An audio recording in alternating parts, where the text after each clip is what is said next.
नमस्कार दोस्तों, मैं राजकुमारी मिश्रा।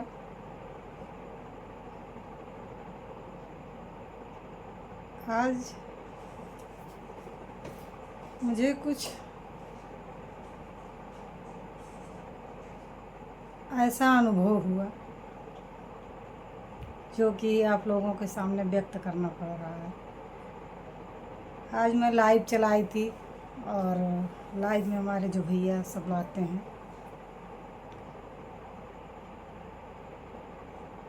एक मेरी प्यारी बिटिया आई थी उड़ीसा से, सपना जी।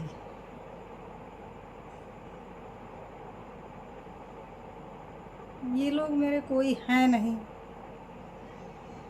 यहाँ आजकल के ज़माने में संस्कारों की इतनी कमी हो गई है, लोग अपनों को स्वीकार करना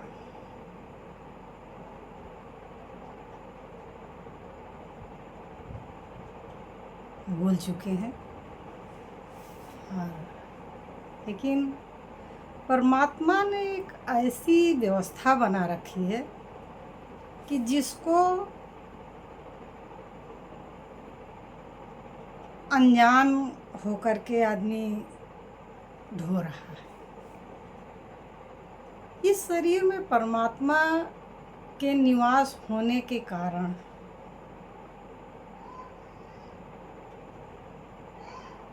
यह आत्मा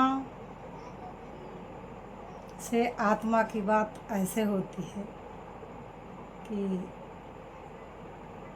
यह अनुभव करने वाला ही एहसास कर पाता है। मुझे बहुत ही आज प्रसन्नता हुई और यह कोई काल्पनिक बातें नहीं है, ये यथार्थ की बातें हैं। लोग लकीर के फ़कीर बने हुए हैं। लोग आज ये देखते हैं कि ज़्यादा भीड़ कहाँ जा रही है, किस लिए जा रही है, इसका कोई मतलब नहीं, लेकिन भीड़ कहाँ जा रही है ज़्यादा लोग यही देखते हैं। आज कथा की बात चल रही थी तो उन्होंने कहा एक 24-25 साल का बालक है, बहुत सुंदर कथा सुनाता है। मुझसे नहीं रहा गया।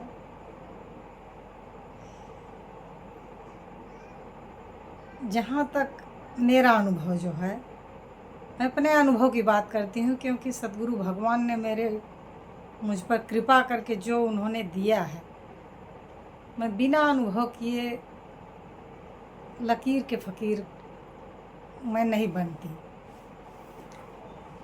प्रभु ने मुझे पता नहीं कहाँ से बचा लिया। बाबा तुलसीदास जी ने कहा है,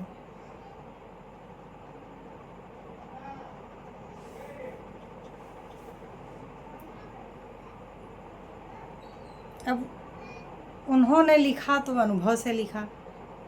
ऐसा नहीं कि उसमें रामचरितमानस में सब कुछ उन्हीं का लिखा हुआ है, क्योंकि उनके सारे शब्द नहीं हैं उसमें।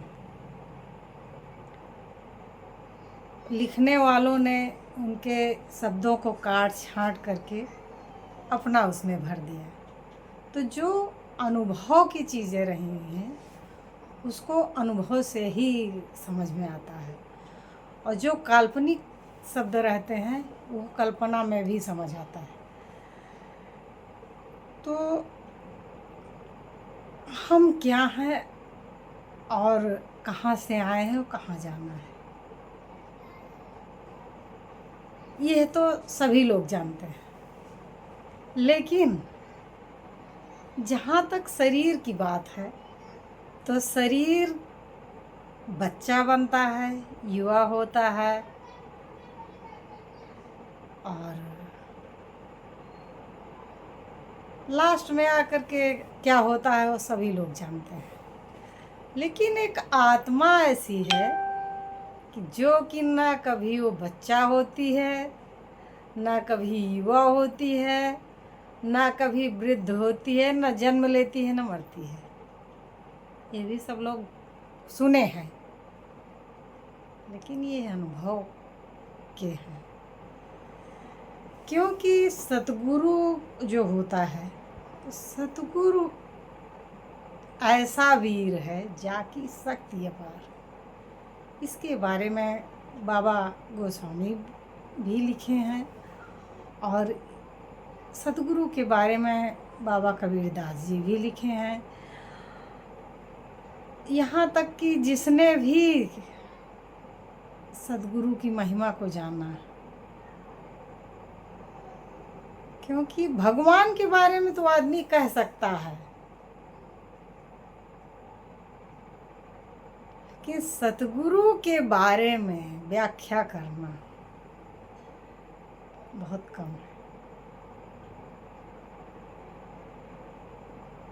और आज यह अनुभव में आता है, मैंने पढ़ा, बचपन से ही पढ़ा कि सब धरती कागज करूं, लेखन सब बन राय, सात समुद्र सिमस करूं, गुरु गुण लिखा न जाए।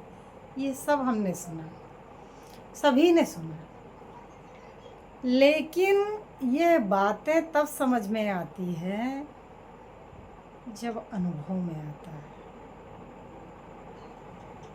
और आज उस शब्द का मुझे बहुत ही गहनता से मैंने विचार किया कि देखिए, मति के अनुसार ही आदमी समझ भी पाता है, जिसकी जैसी मति होती है। मति, सुमति और कुमति। मति होती है सभी के पास, लेकिन किसी के पास सुमति, किसी के पास कुमति। तो जिसके पास जो रहता है उसी के अनुसार उसको समझ में आता है। तो जब तक सतगुरु नहीं मिलते, और सतगुरु की महिमा, भाई गुरु को तो मैंने सुना है, और लेकिन सतगुरु को मैंने पाया है। सतगुरु मिले तो सब मिला, ना तो मिला ना कोई, मात पिता सुत बांधुआ, ये तो घर घर हो। घर घर का मतलब हर योनि, हर घर, ये शरीर ही हमारा घर है। और इस घर को परमात्मा जब बनाते हैं तो परमात्मा अपने घर में रहते हैं। जैसे हम अपने ईंट पत्थर के मकान को बनाते हैं तो उसमें हम रहते हैं, तो कहते हैं कि यह मेरा घर है। उसी तरह से परमात्मा भी यह घर बनाते हैं और उसी में निवास करते हैं। तो इसलिए समझना बहुत मुश्किल की बात है। यह सब 84 लाख योनियों की बात तब समझ में आती है जब उस तरह का संस्कार मिलता है। मेरी बात मैंने कभी पढ़ा नहीं, मैंने सुना।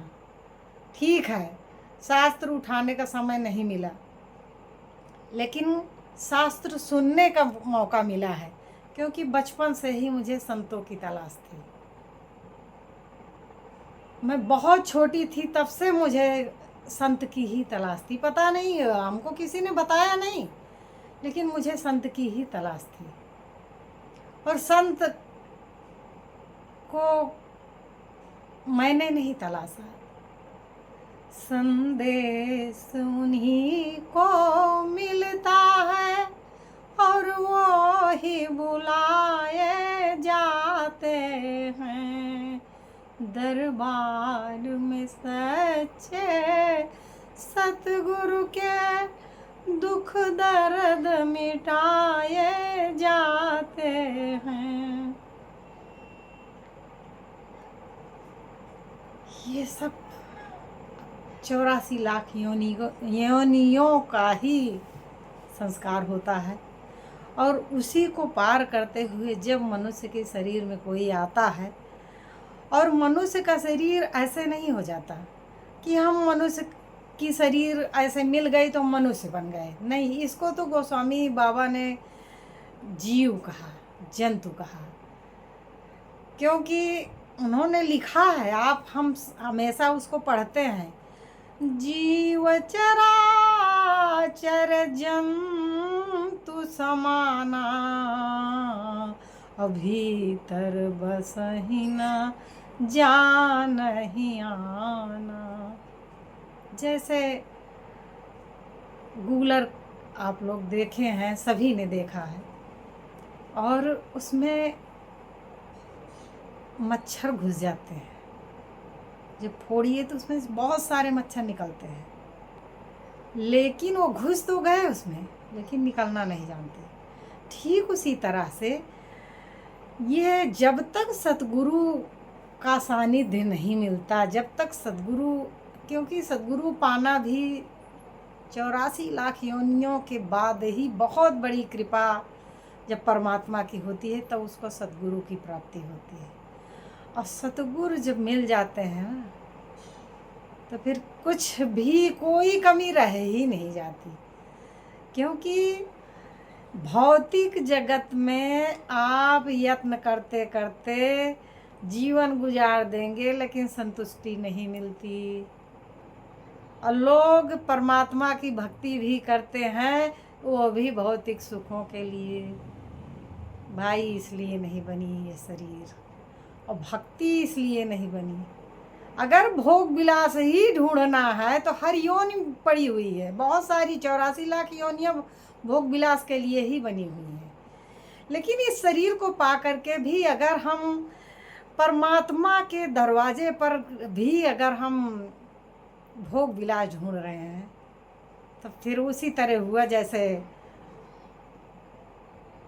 आप लोगों ने सुना होगा कि जब प्रहलाद जी के सामने परमात्मा प्रकट हुए, तो उन्होंने कहा आप कुछ मांग लीजिए। उन्होंने कहा आप मेरी तरह सबको कर दीजिए, जैसे आज खुशी मुझे मिली है, जो सुख आनंद मुझे मिला है, यही सबके अंदर हो जाए। उन्होंने कहा ऐसा नहीं, और कुछ मांग लो तुम प्रहलाद, तुम और कुछ मांगो। लेकिन उन्होंने कहा नहीं, जिद करके उन्होंने कहा नहीं, मुझे ये कुछ नहीं चाहिए, मुझे जैसे मैं हूँ ऐसे सभी हो जाएं।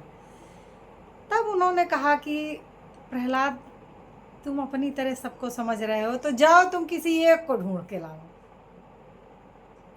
लास्ट में वो ढूंढते ढूंढते चले गए, कोई नहीं मिला। जिससे भी कहते परमात्मा के पास चलिए, तो लोग कहते थे कि क्या मिलेगा वहाँ पर, वहाँ चलेंगे तो यह काम मेरा हो जाएगा, वहाँ चलेंगे वो काम हो मेरा हो जाएगा। वो लौट आते थे।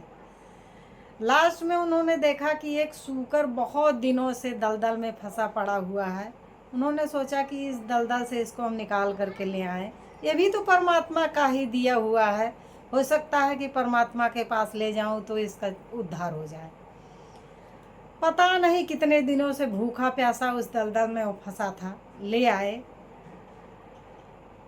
लेकिन जब उसको प्रहलाद निकाल करके धुलाए, साफ़ किए और लेके चलने लगे, तो उसने कहा कि मुझे जाना है, अपनी सूकरी के पास पूछना है, पूछ लूँ तब चलूँ।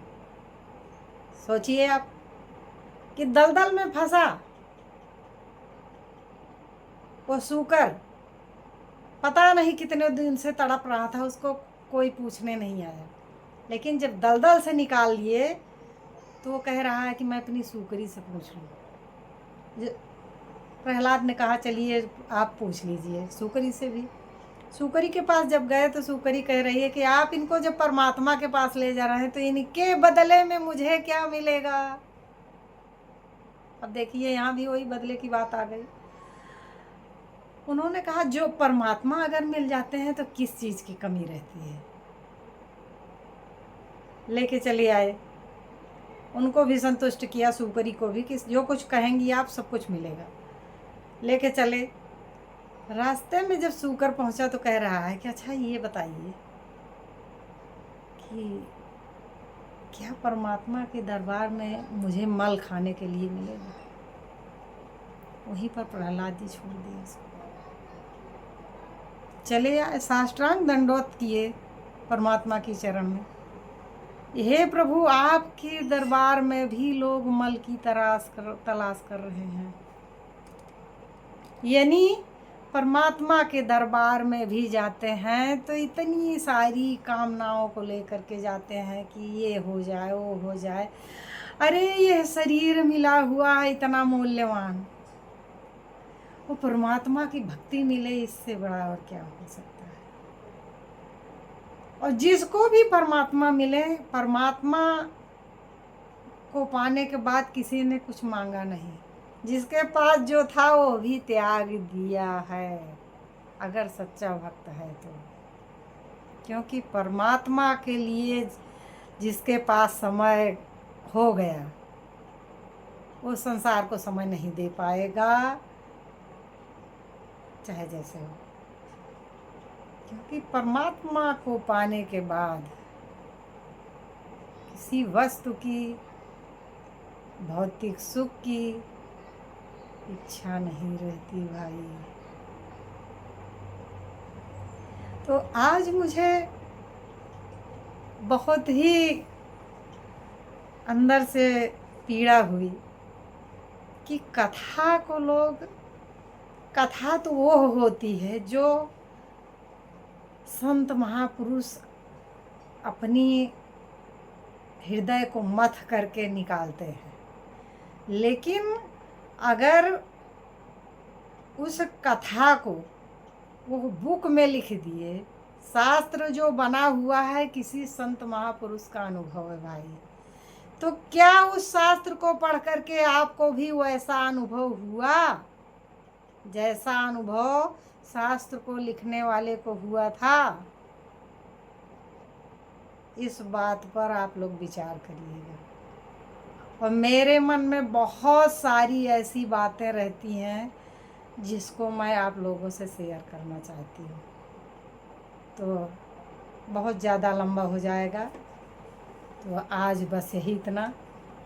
फिर आप लोग अगर कहेंगे तो मैं आगे भी आप लोगों को सुनाऊंगी कुछ। ये सुनाना नहीं है, ये हमारे अनुभव की बातें हैं, क्योंकि हमारे सतगुरु भगवान ने मुझे दिया है।